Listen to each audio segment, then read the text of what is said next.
আশা রাখবো তাকবীরটা এত জোরে হবে যে তাকবীরের ঠেলায় আমি আসিফ হুজুর স্টেজ ভেঙে উল্টে নিচের দিকে পড়ে যাব। দেখা যাক জয়পুরহাটের সন্তানরা কত জোরে আওয়াজে তাকবীর দিতে পারে। তবে হ্যাঁ, প্রত্যেকটা মিডিয়া আজকের মাহফিলটা রেকর্ড হচ্ছে। কালকে সকালে ঘুম থেকে উঠেই দেখবেন জয়পুরহাটের মাহফিল ইউটিউব, ফেসবুক সব জায়গায় ছড়িয়ে গিয়েছে। এটা আমি অহংকার নিয়ে বা শো অফের জন্য বলছি না। আমি চাই জয়পুরহাটের আজকের মাহফিল যে যেখান থেকে দেখবে সে যেন আপনাদের সাউন্ড শুনে বলতে বাধ্য হয়, জয়পুরহাটের সন্তানগুলো বিড়ালের বাচ্চা নয়, সব সিংহের বাচ্চাগুলো আমার সামনে বসে আছে। এরা নারায়ে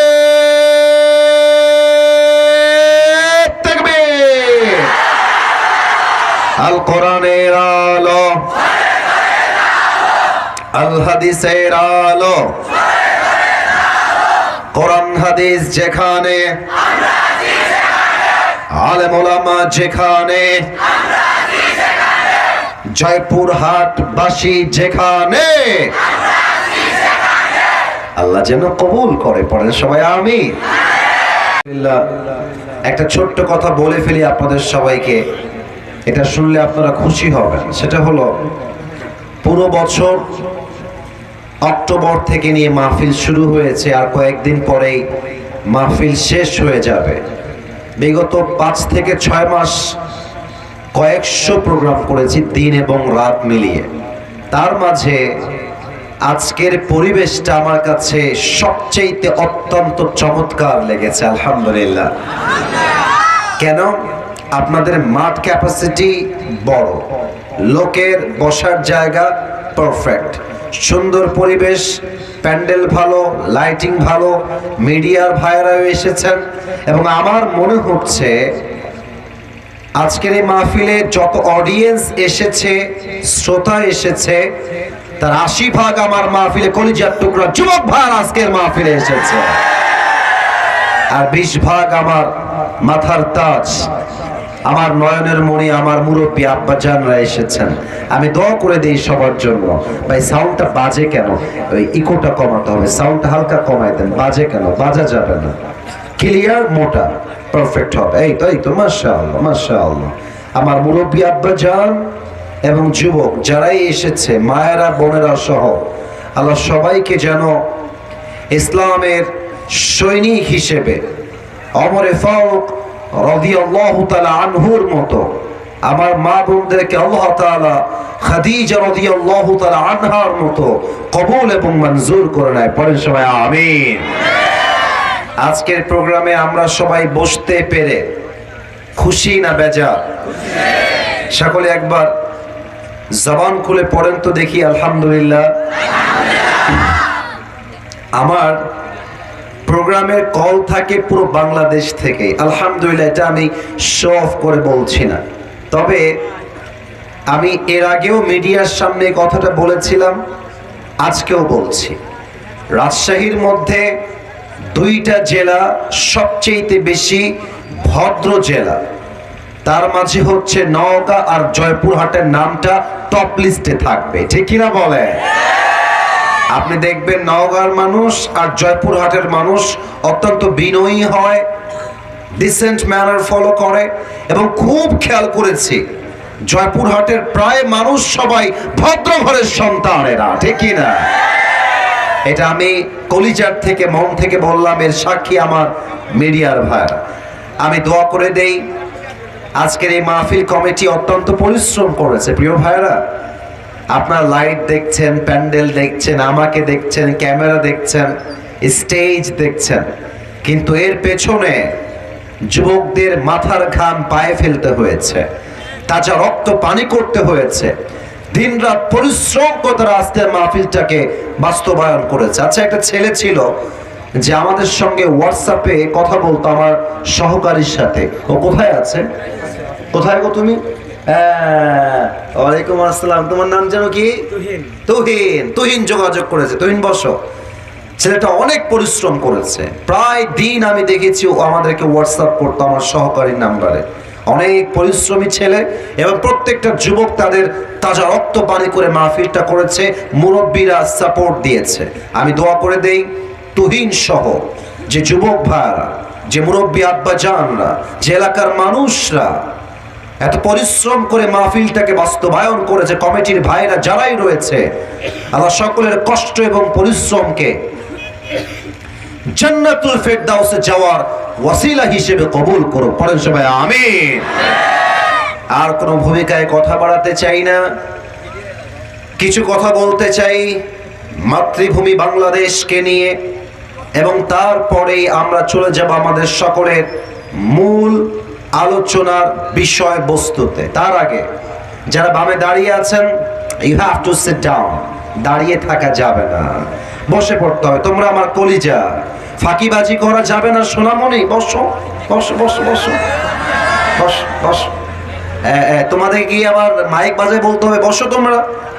না, বসতে হবে। জায়গা, ওখানে জায়গা আছে, বসতে হবে। তোমাদের বউ নাই, তোমার দাদা কি করবা রে বাবা? বাসায় তো কেউ নাই, বসে পড়ো।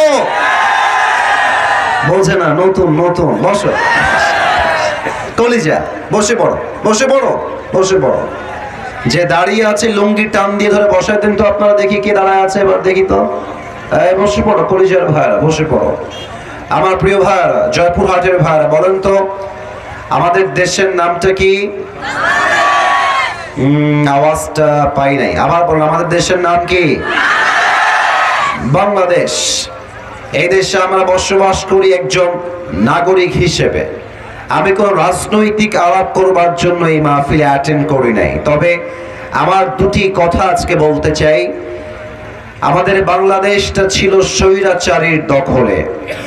দেশটা সেকেন্ড টাইমের জন্য ছাত্র জনতা বুকের তাজা রক্ত দিয়ে আবার স্বাধীন করেছে। অতএব আগামী বাংলাদেশ আমরা গড়ব। আগামীর বাংলাদেশে কোন স্বৈরাচারী জালেমকে ক্ষমতার চেয়ারে চুল পরিমাণ আমরা বরদাস্ত করতে পারবো না, ঠিক কিনা বলে? এক নাম্বার কথা, আমি একজন খতিব হিসেবে নয়, আলেম হিসেবে নয়, একজন লেকচারার হিসেবে নয়, আমি একজন নাগরিক হিসেবে বলছি।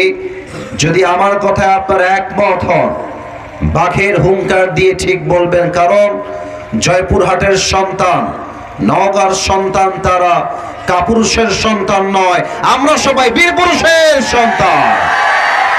আর আওয়াজ যখন দিবেন, বাতিলের মসনদ আপনার আওয়াজে কাঁপতে হবে, বুকের মধ্যে তাজা সাহস রাখতে হবে, ঠিক কিনা বলে? এক নাম্বার দাবি, আমরা আগামী নির্বাচনের পরে আমাদের এই মাতৃভূমি বাংলাদেশে কোন নারীকে ক্ষমতার চেয়ারে দেখতে চাই না। আস্তে ঠিক বললেন কেন? আপনার দ্বিমত না একমত? আওয়াজ দিয়ে বলেন কথা ঠিক আছে কিনা। দুই নাম্বার কথা, আমরা আগামীর বাংলাদেশে এমন একজন প্রধানমন্ত্রীকে চাই যিনি এই দেশের প্রধানমন্ত্রীও হবেন এবং তার যোগ্যতা এতটা হাইলি কোয়ালিফাইড হবে। আমার দেশের প্রধানমন্ত্রী চাইলে জাতীয় মসজিদ বাইতুল মুকাররমে দাঁড়িয়ে জুমার খুতবা দেওয়ার যোগ্যতাও রাখবে, ঠিক কিনা বলে? এমন নেতা যদি বাংলাদেশে হয়ে যায়, বাংলাদেশের সুদ বন্ধ হয়ে যাবে, ঘুষ বন্ধ হয়ে যাবে, ডাকাতি বন্ধ হয়ে যাবে, ধর্ষণ বন্ধ হয়ে যাবে, ঠিক কিনা বলে? আল্লাহ এমন বাংলাদেশ গড়ার তৌফিক আমাদের সবাইকেই দান করো। পড়েন সবাই আমিন। এবার আমার জয়পুরহাটের ভাইদেরকে আমি একটা জিনিস জানতে চাই, আমাকে বিনয়ের সাথে বলবেন, আমি কাউকে বাধাবার জন্য বলছি না। ইংরেজি মাসের নাম হলো ফেব্রুয়ারি। বলেন তো এই মাসটার আরবি নাম কি? মাশাআল্লাহ, 100-তে 100 নাম্বার। বামে তোমরা কথা বলছো না আমার সাথে, ডানে আপনারা কথা বলছেন না আমার সাথে। কথা বলতে হবে, কথা বলতে কোনো ভয় নাই। ইংরেজি মাসের নাম ফেব্রুয়ারি, আরবির নাম শাবান। এবার দ্বিতীয় উত্তর দেন। সামনে নেক্সট আর একটা মাস আসছে, মাসটার নাম মাশাআল্লাহ রমাদান।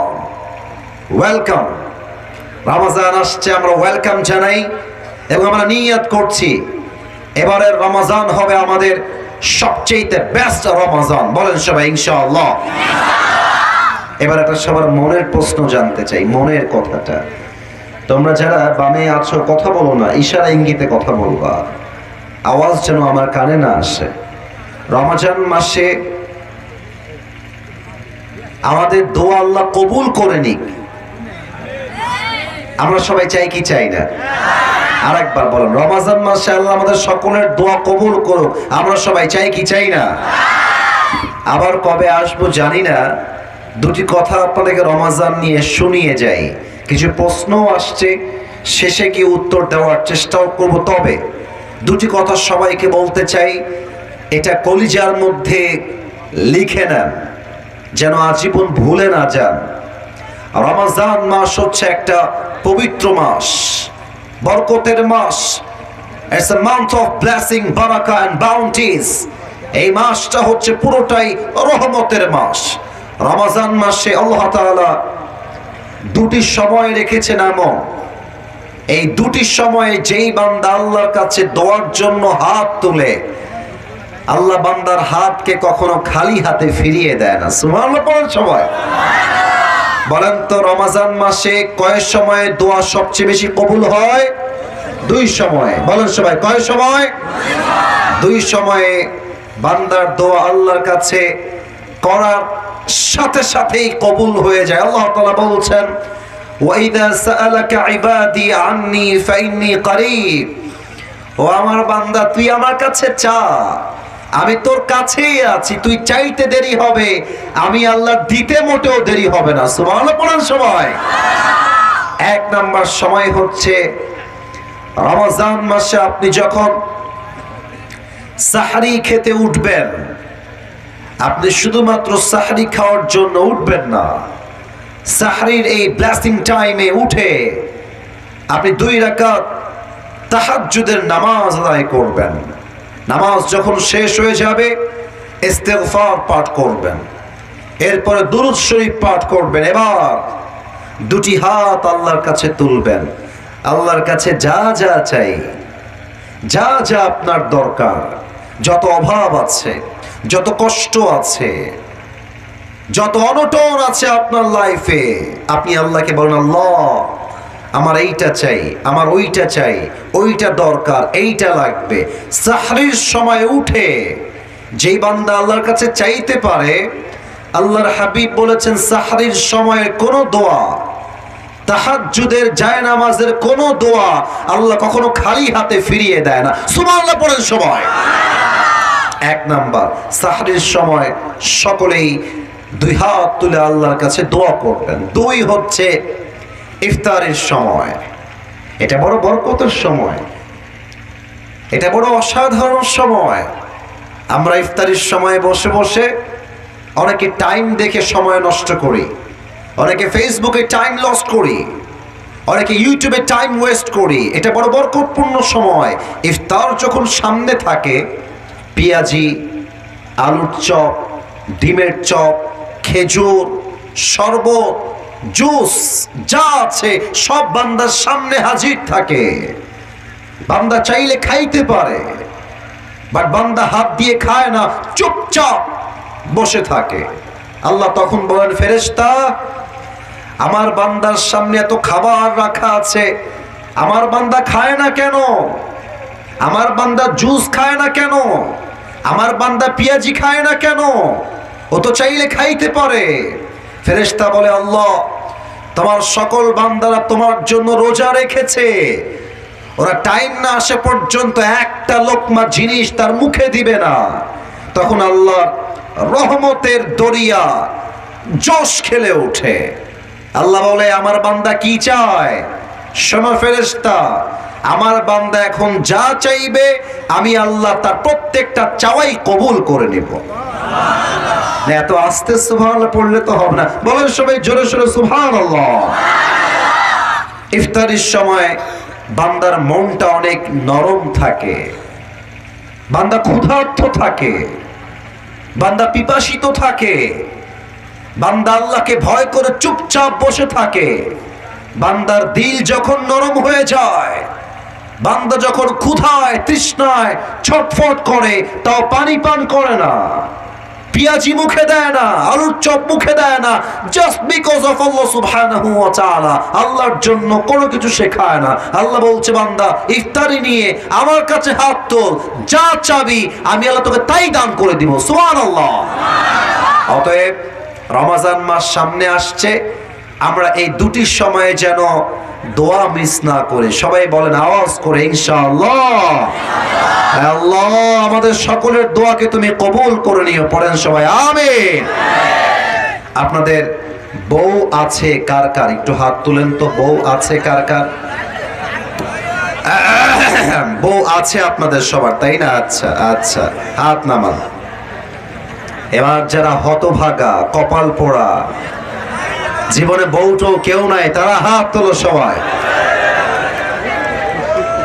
দেখেন স্যার, আপনারা হুজুর দেখেন, আপনাদের কারো বউ নাই? এ আমি বিশ্বাস করি না। আমি দোয়া করে দেই, মুরব্বীরা হাসবেন না, আপনারাই সব দায়ী এদের বিয়ে না হওয়ার জন্য। আব্বা বিয়ে দিতে আমাদের বিয়েটা হয়ে যায়, যুবক ভাইরা বলো। আমার আব্বা জান যারা এসেছেন একটু শোনেন, আমি দোয়া করছি, আপনার একটু আমিন টামিন বললেন আমার সাথে। আমার যুবক ভাইদেরকে আল্লাহ সবাইকে নেককার দিনদার বউ দিয়ে দিক, পড়েন সবাই আমিন। যারা আমিন করে নাই তারা কেউ বউ পাবে না। আরে মিয়া জোরে সোরে কোন সবাই মিলে আমিন। আমি এখনই তাফসীর শুরু করতে চাই, তবে 3টা তাকবীর দেওয়া হবে। প্রথম তাকবীর দিবেন আমার প্রিয় বিবাহিত ভাইরা, আর দ্বিতীয় তাকবীর দিবেন আমার প্রিয় কলিজার টুকরা সিঙ্গেল ভাইরা। আমি দেখতে চাই কার গায়ের জোর আজকের মাহফিলে কত বেশি। দেখা যাক কারা জিতে। আমার পাশে খতিব সাহেব আছেন, হুজুর আছেন, আমার বামে মান্যগণ্য ব্যক্তিবর্গরা বসে আছেন। প্রথম তাকবীর দিবেন বিবাহিত ভাইরা। বিবাহিত ভাই যারা এসেছেন, বাঘের কণ্ঠে একটা কাশি দেন। মুরব্বী, আপনার গায়ের জোর কিন্তু কমে নাই। চাপাই, নওগাঁ, জয়পুরহাট, 50 বছরের মুরব্বীর কাজের শক্তি দেখলে মনে হয় মাত্র 25 বছর তার বয়স, ঠিক কিনা বলে? এখানকার মুরব্বীদের গায়ের জোর অনেক বেশি। তো বিবাহিত ভাইয়েরা আমার সঙ্গে তাকবীর দিবেন, সিঙ্গেলরা চুপ থাকবেন। আপনাদেরটা is coming very soon. Next আপনাদেরকে আমি সুযোগ দিব। বিবাহিত ভাইয়েরা নারে তাকবীর।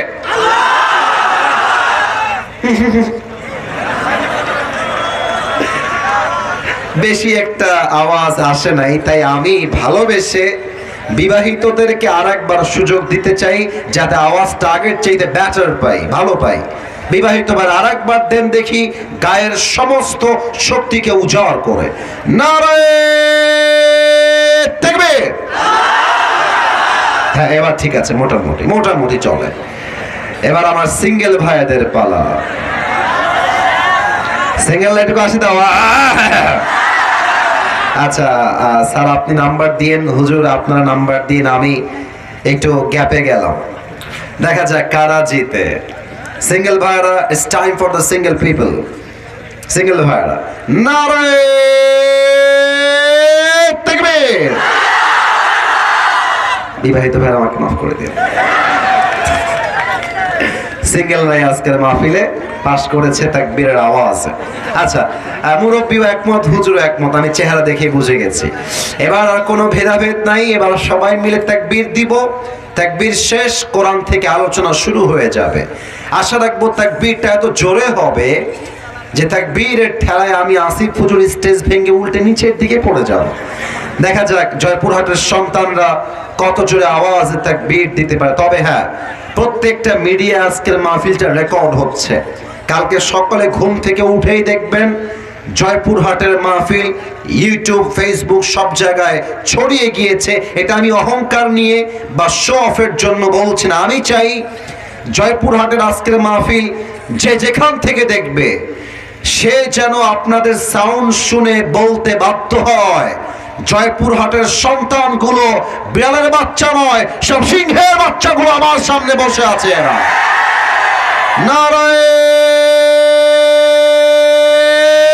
তাকবীর। আল কোরআনের আলো, আল হাদিসের আলো, কোরআন হাদিস যেখানে, আলেম ওলামা যেখানে, জয়পুরহাট বাসী যেখানে, আল্লাহ যেন কবুল করে। পড়েন সবাই আমিন।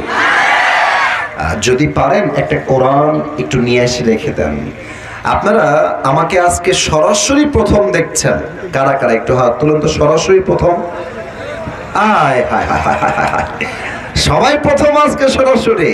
বলেন সবাই আওয়াজ করে মারহাবা। আল্লাহ যেন এই ভালোবাসাকে কবুল করে। পড়েন সবাই আমিন। আমার প্রিয় জয়পুরহাটের ভাইরা, আজ আমাদের আলোচনার মূল বিষয়বস্তু হচ্ছে the life of fair after, পরকালের জীবন। বলেন সবাই কোন জীবন? হ্যাঁ মাশাআল্লাহ, আওয়াজটা আরেকটু জোরে চাই। দুনিয়ার জীবন না পরকালের জীবন? মাশাআল্লাহ। আমি এখন তিনটা প্রশ্ন করব সবাইকে। মুরব্বী আব্বা যান, আমার যুবক ভাইরা, বি অ্যাক্টিভ হয়ে যান। আর কিছু বাবুরা এখানে একটু মারামারি করার ট্রাই করছে, ওদেরকে চুপচাপ একটু দেখে রাখবেন। আব্বা যান একটু দেখে রাখেন, ঠিক আছে? দেখে রাখেন এদেরকে, এরা যেন মারামারি না করে। আমি সবাইকে তিনটা প্রশ্ন করছি। লুক অ্যাট মাই ফেস, সবাই আমাকে দেখবেন, কেউ তো ডান বাম না দেখে, আমার দিকে তাকান সবাই। বলেন তো আমার প্রিয় ভাইয়েরা, মাহফিলে যে আপনারা সবাই জীবিত এসেছেন, জীবিত যে বাসায় আবার ফিরে যাবেন, এই ব্যাপারে do you have any guarantee about it? কোনো গ্যারান্টি কি আপনার কাছে আছে? নাই। কারণ হলো কোরআনে আল্লাহ তাআলা বলেছেন লিকুল্লি উম্মাতিন আজাল ইযা জাআ আজালুহুম ফালা ইস্তাখিরুনা সাআতাও ওয়ালা ইস্তাকদিমুন।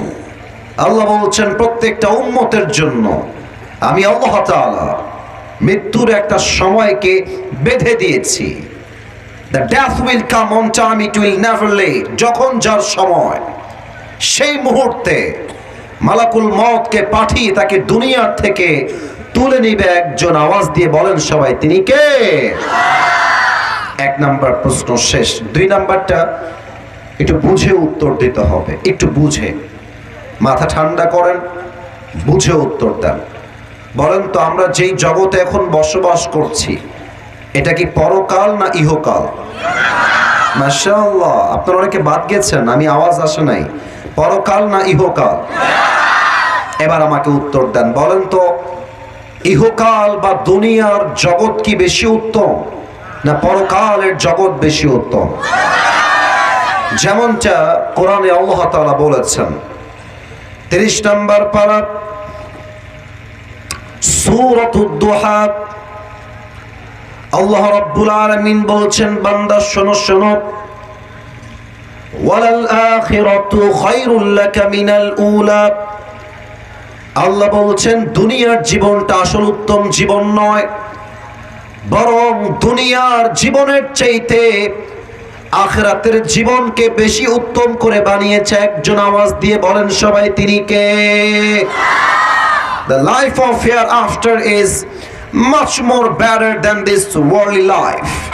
দুনিয়ার জীবনের চাইতে আল্লাহ তাআলা আখিরাতের জীবনকে হাজার গুণ বেশি উত্তম করে বানিয়েছে। কোন সবাই সুবহানাল্লাহ। তা আমি জানলাম যে আপনারা আজকে আমাকে প্রথমবারের মতো সরাসরি দেখছেন। আচ্ছা, আমার দাড়ি দেখে, আমার হাইট দেখে, আমার চেহারা দেখে আপনাদের আনুমানিক আমার বয়সটা কত মনে হচ্ছে? আনুমানিক একটা বয়স বলেন তো কেউ দেখে। আনুমানিক 28। আর কারো কোনো মতামত? আচ্ছা, আপনারা একটু বেশি বলেছেন 36 আমার বয়স না রে ভাই। আচ্ছা, আমি একটা প্রশ্ন করি সবাইকে, থামেন, স্টপ, লেট মি টক। আমি বলছি, এমন কোন মুরব্বী আব্বা জান কি আজকের মাহফিলে আছেন যে মুরব্বী আব্বা জানের বয়স 50+? এমন কোন মুরব্বী থাকলে একটু হাত তুলবেন, বেয়াদবি নিবেন না। 1 2, আমার আব্বা জান 3 4 5, মাশাআল্লাহ, আনলিমিটেড অসংখ্য মুরব্বী আছেন, হাত নামান। এবার একটা কোরআন থেকে প্রশ্ন করছি, উত্তর দেন। আমার জয়পুরহাটের ভাইরা বলেন তো, বুঝে বলবেন, দুনিয়ার জীবনটা কি বেশি লম্বা না আখিরাতের জীবন বেশি লম্বা? Right answer. এভাবেই তো উত্তর চাই। আপনাদের উত্তরই প্রমাণ করছে সব বাঘের বাচ্চা আমার সামনে বসে আছে, ঠিক কি না? আখিরাতের জীবন বেশি লম্বা। কত লম্বা বোঝাবার জন্য জাস্ট একটা আয়াত বলছি, কলিজার থেকে আয়াতের তর্জমা বোঝার ট্রাই করবেন। 30 নম্বর পারা সূরাতুন নাজিআতের সর্বশেষ আয়াত। আল্লাহ রাব্বুল আলামিন বলছেন, কান্নাহুম ইয়াওমা ইয়ারাউনাহা লাম ইয়ালবাসু ইল্লা আশিয়াতান আও দুহাহা। আল্লাহ তাআলা বলছেন, দুনিয়ায় যে মুরব্বী আব্বার বয়স হচ্ছে 50 বছর, যে মুরব্বী আব্বার বয়স হলো 80 বছর, ওই মুরব্বী আব্বা যান যেই দিন ইন্তেকাল করবেন, পরকালের জীবন যেদিন থেকে শুরু হবে, মুরব্বী ডাক দিয়ে বলবে, আল্লাহ, পরকালের জীবনটা এত বিশাল লম্বা জীবন, আমার কাছে মনে হচ্ছে দুনিয়ার 80 বছরের জীবনটা পরকালের কাছে একটা সকাল কিংবা